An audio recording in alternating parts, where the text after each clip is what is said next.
11月8日金曜日、現在は夜の22時25分を回るところになります。本日は、アメリカの雇用統計発表日、あと5分ほどで発表されるという時間帯で、23時ちょうどまで、録画していきたいと思っております。現在のレートですが、ユーロドルが 1.34 の23、ドル円が98円の08銭、ユーロ円が131円の65銭、OG ドルが 0.94 の62で推移しております。ご存知の通り、昨日、ECB がですね、サプライズ利下げをしてですね、ユーロドル、ドル円もそうですけども、ちょっと大荒れの、値動きに、昨日はなってしまいまして、その余韻を引きずりながらの、今回の雇用統計ということになりますけども、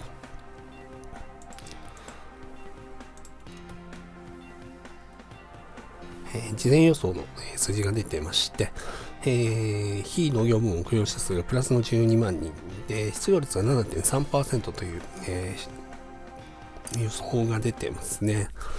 今回は、先月のアメリカの、政府機関一部閉鎖の影響とかも、あってですね、ちょっとかなり、弱い事前予想にはなってるかなと思いますけども、悪くなるということは結構織り込んできてると思うので、よほどそうですね、10万割るとかっていう数字が出ない限りはですね、今日はあんまり動かないんじゃないかなと、個人的には思っております。had hit records earlier this week. We are on the markets again in 30 minutes. And here's a look at our Bloomberg top headlines. More trouble for Tesla. Another of the Model S cars caught fire, making it the third in just 5 weeks. そうですね、やっぱりユーロドルと、ユーロ円ですかね、の下落がやっぱり、昨日の下落がすごかったかなというのがありますけども、ユーロ円は思いっきり下落してますけども、ユーロドルは、半値以上結構戻してきたところがあるので、ちょっとそれがですね、全体としては、売りだとは思うんですけども、この後ちょっとどう動くのかっていうのが、興味深いところではありますね。あとドル円に関してはですね、昨日99円の40銭ぐらいまであったんですけども、これも、完全に上髭になっていますので、そうですね、ああいう値動きを見てると、年内の99円台とか、100円とかっていうのはちょっと厳しいんじゃないかなというような、感じの値動きにはなってたかとは思いますけども、個人的にはドル円も、年内の、3桁っていうのはほぼなくなったかなという感じで見ております。The number of films shot in New York City has increased more than 40% in the last couple of years. And it's a boon for the small screen, too. The amount of TV shows shot in the city has grown 50% in the same period. New York's production industry now employs 130,000 people. That's a rise of more than 400% in the last 9 years. But all that might be expected. Here's what's not.From the Blue Ridge Mountains to the Chesapeake Bay, Virginia's landscape isn't just for lovers anymore. Thanks to films like Lincoln, Killing Kennedy, and Captain Phillips, Virginia has seen a nearly 16% increase in jobs in its film industry over the last 2 years. During that same period, 雇用統計発表まであと1分少々という、ところになりましたので、ちょっと発表の瞬間をですね、待ちたいと思います。And that bodes well for jobs in the state, where if you work in film, you can rake in about $1,300 a week. That's 23% more than the state's average weekly wage for all other industries. Well, we are just about moments away from that October jobs report, and we have full team coverage for you on this Friday. John Herman is the director and rate strategist at Mitsubishi UFJ Securities economics editor Mike McKee will have the real deal on the economy and what these numbers mean for the Fed.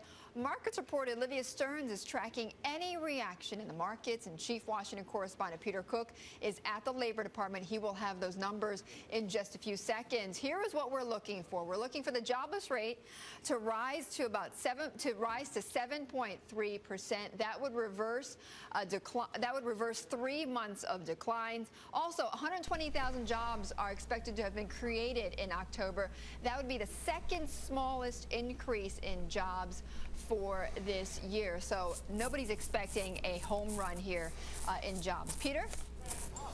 A home run, Betty. 204,000 jobs added in the month of October, but there is a lot of noise with this report. The unemployment rate does tick up to 7.3%. Let me walk you through it here, but the bottom line is the labor market was healthier going into the shutdown than perhaps a lot of economists thought. Unemployment again going up 7.3%. Revisions here add another 60,000 jobs. 204,000, that was well above our survey number. 212 private sector jobs in the month of October. The 3-month average now for jobs, 202,000 jobs. That could be significant to the Federal Reserve. Again, the August number bumped up to 238,000. That was a much 結 stronger 果出てきましたね。非農業部門雇用者数がプラスの 20.4 万人ですね。市場予想がプラスの12万人だったので、かなりいい数字が出てますね。で、失業率は事前予想と一緒の 0.1 ポイント悪化の 7.3% という数字が出てきてますね。非農業部門雇用者数がプラスの20万4000人。で、失業率が 7.3% という結果が出てきております。それを受けてドル買いの流れにまたなってきてるんですかね。ユーロドルが下がってドル円が上昇してというような、足元そういう、動きになっております。handout that was given to us in the lockup period in addition to the normal numbers. But again, 7.3 is the unemployment rate, first increase we've seen since April. Well, who was hiring last month? Professional and business services up 44,000, retail up 44,000, leisure and hospitality up 53,000. Average hourly earnings month over month up 0.1%, year over year 2.2%, and the average hours, the average work week 34.4 hours. Bottom line, Betty, there's going to be a lot for people to digest in this report, some confusion because of the government shutdown, but I think people are going to focus in on the establishment survey, the private sector hiring 212,000 in the month of October and stronger in the prior months as well. Okay, very interesting here, Peter. Stay with me. Olivia, watching futures, there was a sharp fall here on these numbers. Yeah, Betty, we're seeing sharp falls across the board. We're seeing a sharp fall in the dollar right now. We're seeing a sharp fall in S&P futures. We're also seeing bond yields. 先月そうですね、ご存知の通りアメリカの政府機関の一部閉鎖とかもありましたので、かなり悪い数字が出てくるんじゃないかと、予想されてましたけども、ちょっと意外や意外プラス 20.4 万人ということなので、来月あたりにもしかしたら下方修正ががっつり入る可能性もありますけども、一応目先としては、この数字をかなり交換しているような動きになってますかね。ユーロドルとかも昨日、がっつり下げた後にはですね、半値以上戻してたんですけども、また再び 1.34 割り込んでいるような動きになってますので、ちょっともう一回ドル円も上昇してますので、もう一度ドル買いの、流れに、回帰しているような、状況になってますね。やっぱりちょっとプラス 20.4 万人という数字は、かなりサプライズでしたね。And we don't have a good answer to that. You take a look at the revisions. Yes, more people were added to payrolls, and the establishment survey was good. But then you don't have the answer on the other side to hours worked because that comes into the household survey. We're not sure that number didn't move at all, 34.8. You're still a little bit down from where you were in terms of pressure on companies to add more people. It's going to take another month or two, but it does bring the Fed back into play, which is why you're seeing this reaction that Olivia was talking about with futures lower. People had been saying, well, maybe they might do something in December, particularly after those two Fed papers this past week talked about getting out of QE and more forward guidance. It could be a live possibility if this is the kind of job creation we see holding into November. Hard to make a whole lot about anything else except for maybe something like manufacturing employment up 19,000. That's good news. But the rest of it, we're going to have to wait for the November report to see if we get confirmation. Guys, just stay with me. Let me bring in John Herman here with us from Mitsubishi UFJ. And John, you know, traditionally you have been, I know, on the top end of forecasts here on jobs. And you came out, you said 142,000 jobs you expected, but you said there was going to be a 45,000 job drag from the government shutdown, and we all seem to have missed what's going on here. I think, you know, the other signals were really, really positive. We pointed out that the JOLTS data leading out of the summer was gathering momentum. The temporary job hiring announcements are the best in the history of the United States, even surpassing last year. So we expected, we were looking for 200,000 next month and 200,000 December, but we got this even sooner. And we were also looking for a substantial upper revision to September, and even that surpasses. So we felt actually a little uncomfortable being too overly optimistic, and yet the data actually came in the way it really should have. So I think you're seeing a very, despite all the moving parts, I think you're getting a really clean read on what's going on. Are we set for, because you've been talking about this, over 200,000 job creation now from now on here in monthly I think what reports? you're going to look for, you know, people don't like to get too bulled up because of what we've seen and so on, but we have really good momentum in the economy. The fourth quarter should be a spectacular quarter for temporary jobs. Last year we saw 30% of those jobs were retained in the first quarter, which is excellent. People moved from part-time status to full-time status. It was great for their families, great for their households. We look for that kind of thing to happen again this year. All we need is consumers to just get a little more confidence. To just start spending and not being so worried all the time. Well, we're heading to the holiday season. We've got lower gas prices. Stocks are at record highs. And, you know, frankly speaking, you know, have we gotten too depressed here in our outlooks? Remember, GDP came in much better than expected. 2.8%. We all missed what was going on, you know, in the third quarter on that front. So have we all gotten a bit too pessimistic? We were disheartened by when we don't function. Americans are used to just delivering the goods all the time. And when we see our own government not doing that, it's very disheartening. So people, you know, we're rattled a little bit. But I think what we should see is this kind of report will really tell consumers, look, don't worry too much now. Start going back to your normal life. Go spend. You have an early Hanukkah this year. You've got Christmas coming up in a short time span right after Thanksgiving. Let's, you know, the weather's getting cooler. It's time to get back in the game. Apple launched new products. Let's go. Mike?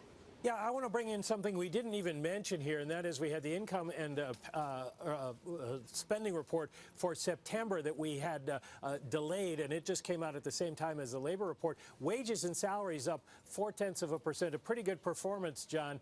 It does suggest that the hourly wage number may be a little distorted in the employment report. Not as good news, but that is what you want to see, is wages and salaries starting to rise. Exactly. You want to see people, you want to see their take-home pay, not just the jobs expanding, but you'd also like to see people's take-home pay increasing as well. So I think, you know, you have to attribute this good report to two things. On the one hand, the resilience of the American people, and on the other hand, the leadership out of businesses saying we will follow through on the temporary staffing. We will ramp up. We will hold on to our jobs. We saw that actually when they shut the government down in, you know, in that little time period in August of 2011, and sentiment plummeted, and yet businesses said we're going to hold on to people, and they held on, and things got better. And you know, it's really remarkable that business leaders do that. So there's the establishment survey, and then there's a household survey. And I know, Peter, you've got a bit more on what's going on in the household survey.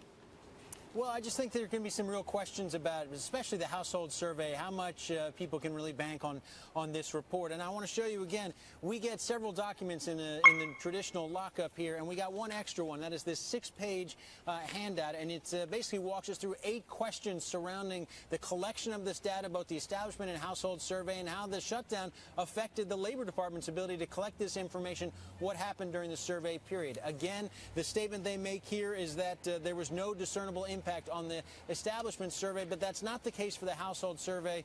And one particular issue that I think is going to pop up, and that is how federal workers who were furloughed were actually accounted for here. In some cases, they were listed as absent from work, but should have been classified as unemployed, as temporary layoff. This overall unemployment rate. Well, what they're saying, Betty, is that there wouldn't have been a substantive change in the unemployment rate had they all been classified properly. But there clearly is some noise here. People are going to have some questions about that. But I think yes, we will go through it carefully. But they already advised us that expect the number to be biased higher. That was the first point. I made some phone calls. So does that make this jobless rate, because furloughed workers, because of how do you count them, is really going to impact your jobless rate more temporarily? So do we throw out this jobless rate? Throw it out. I would say throw it out, because we're going back down. We should end the year in the early part of next year. We should be at 7.1% unemployment rate, and I think we're going to be closer to 7% by probably when you see that February report, early part of next year. So I think people that will ultimately filter its way into consumer confidence, which unfortunately took a hit. Yeah. Betty, but the participation rate, I want to know if John Herman takes what he takes away from this. 雇用統計発表から10分経過しまして、ただいま22時40分を回るところになりますけども、今回のアメリカの雇用統計、非農業部門雇用者数がプラスの 20.4 万人、失業率が 7.3% ということで、非農業部門雇用者数の事前予想がですね、プラスの12万人だったことから考えると、かなり良かった数字、サプライズになりましたね。10月は政府機関が一部閉鎖されてたりとかっていう状況があって、その影響でかなり数字が悪くなるんだろうという感じで予想されてたんですけども、蓋を開けてみるとですね、プラス20万4000人ということなので、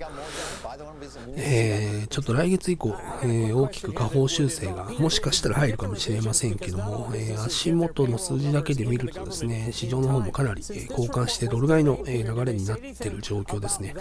それを受けてユーロドルが 1.33 の73まで落ちてきてまして、あとドル円が98円の70銭まで上昇してきてますね。あと釣られるような形で OG ドルもちょっと下がってきてますかね。 0.94 の05まで下がってきております。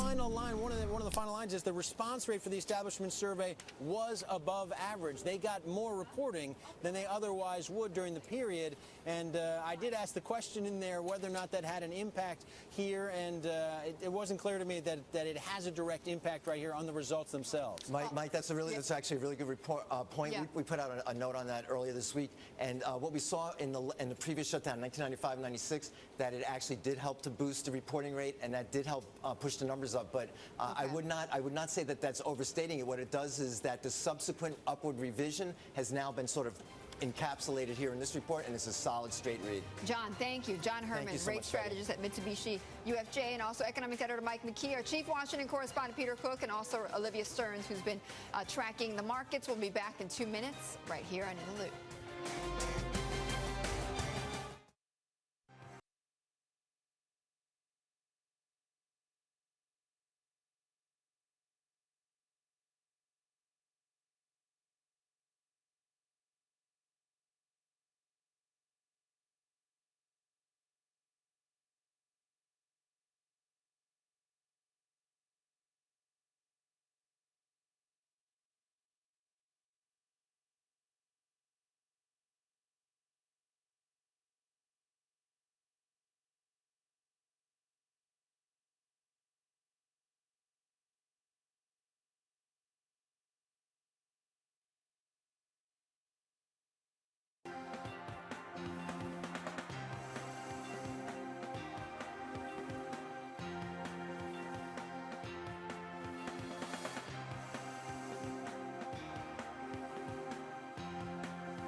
we were all surprised here on the jobs report in October. 204,000 jobs created, much higher than almost any economist estimate of 100, and the average was about 120,000.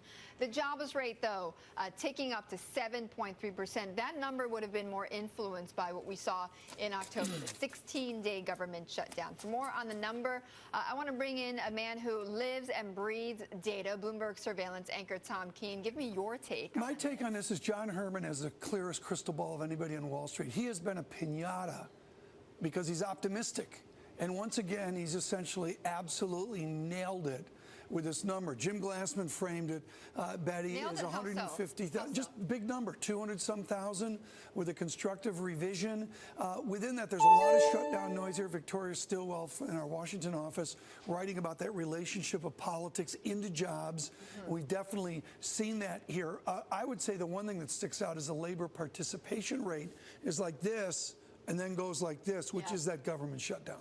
It is. And to your point with John, I mean, what he has been saying all along is that, look, we are poised to get to this point in the labor market where we are going to make more than 200,000 jobs a month, that this is an economy that can support that, and it is creating that. And, you know, maybe this is the start of that. We're waiting for that, and then combined with it, you need to have the wage growth that goes with it. I don't hear anybody, including Mr. Herman, suggesting we've reached so-called escape velocity for this job economy. What does it mean for our viewers? What it means for our viewers is a lot of noise. We get on to next month's report, and we got to get a trend going here to get us to wherever you think the unemployment rate should be. What I begin to notice is those cautious really begin to extend out where Chairman Yellen can feel comfortable about the American labor economy. Bill Gross just saying that with us. I know you've got Mohammed Al-Arian coming up in a bit. Well, you hit the nail on the head. I mean, for the American public, what they want to see is that jobless rate. They want to see that jobless rate come down. You know, it was at under 7.9% in January. It's 7.3, but that's not good enough for them to make feel better. And the idea that Eric Rosengren at the Boston Fed would suggest 6.5 as a target, let's make clear to the president or presidents to come, 6.5% is completely unacceptable. Jim Glassman says we've got to drive under 5%, which will essentially take forever. You'll have your first gray hair by then. Oh, Tom, please don't tell that to me. 2019. It's there. It's coming. Tom Keene of Bloomberg Surveillance. And we'll return in 2 minutes with more on the jobs report. Stay with us.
雇用統計発表から20分経過しまして、ただいま22時50分を回るところになります。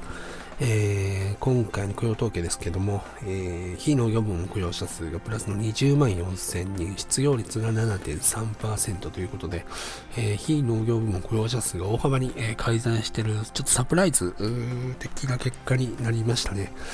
それを受けて、現在レートですが、ユーロドルが 1.3363、ドル円が98円の76銭、ユーロ円が132円の、ちょうど、オージードルが 0.93 の91ということで、また再び、ドル買いの流れが強まるような、状況になってきてますね。ユーロドルは下落し、ドル円は上昇しということなので、昨日ちょっと両方ともそのシナリオは、ロンドンフィックス以降に崩されているので、ちょっとこのままついていくのもどうかなっていうのはあるんですけども、一応目先の動きとしてはですね、サプライズ的な結果になった雇用統計を、交換してドルが買われるような、状況になってます。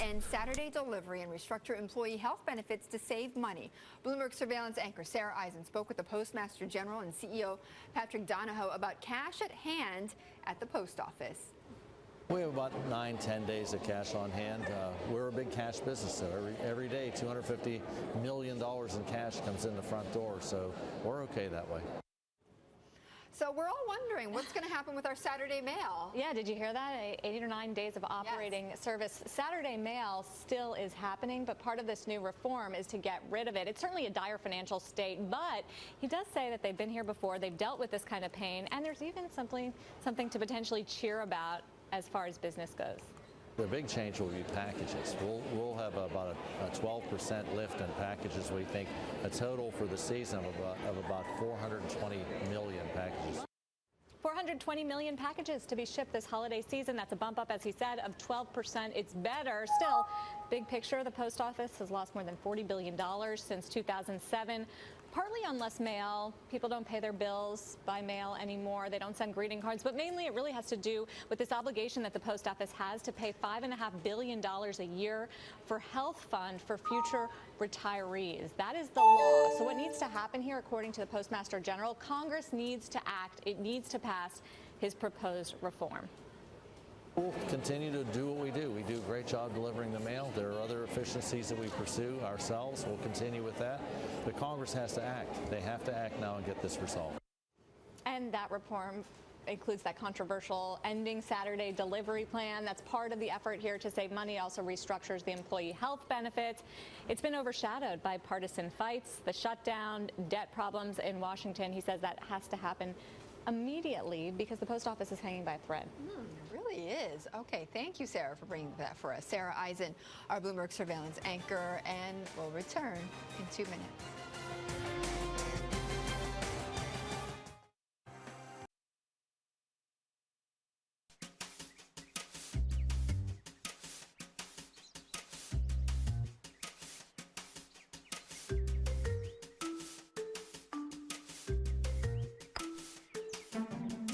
Being a precise investor is all a matter of focus. A reminder from Spider ETFs. Before investing, consider the fund's investment objectives, risk, charges, and expenses. Call 1-866-787-2257 for a prospectus containing this information. Read it carefully.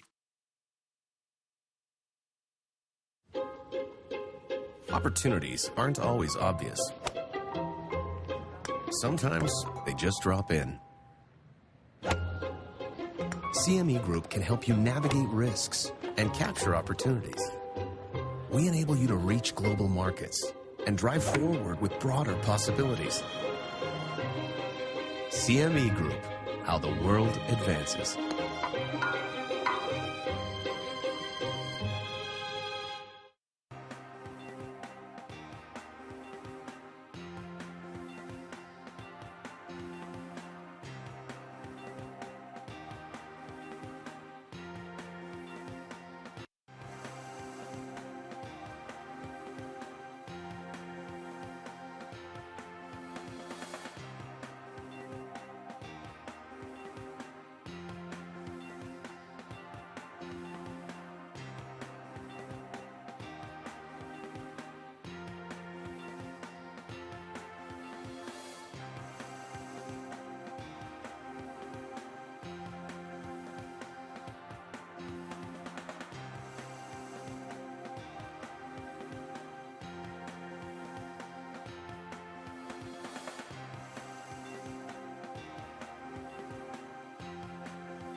It is 56 minutes past the hour, which means Bloomberg Television is on the markets. Remember, we had just moments ago some pretty big numbers coming out on jobs in October.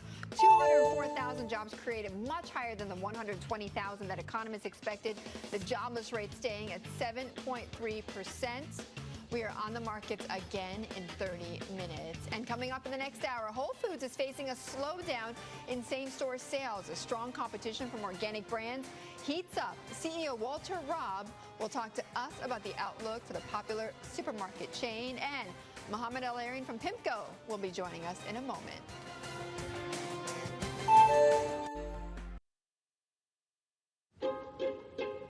Opportunities aren't always obvious.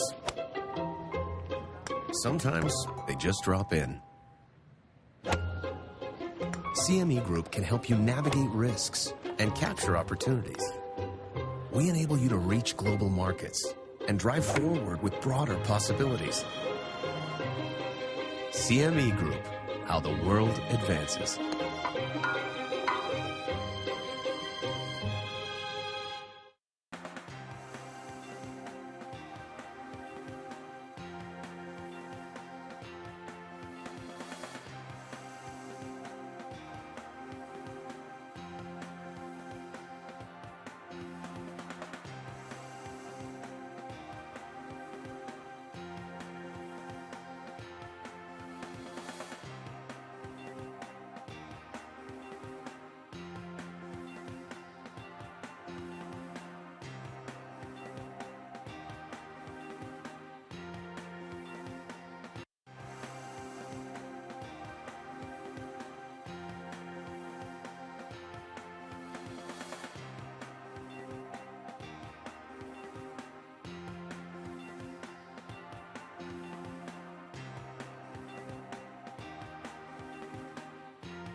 雇用統計発表後28分経過しましたけども、今回の雇用統計ですね、非農業部門雇用者数がプラスの20万4000人、失業率が 7.3% ということで、かなり、サプライズな、結果に、終わってますね。それを受けて、ユーロドルとドル円ですね。で、ドル買いの流れが強まるような結果となってますね。現在、ユーロドルが 1.3384、ドル円が98円の55銭。ユーロ円が131円の95銭。で、オージードルが 0.94 ちょうどで推移しております。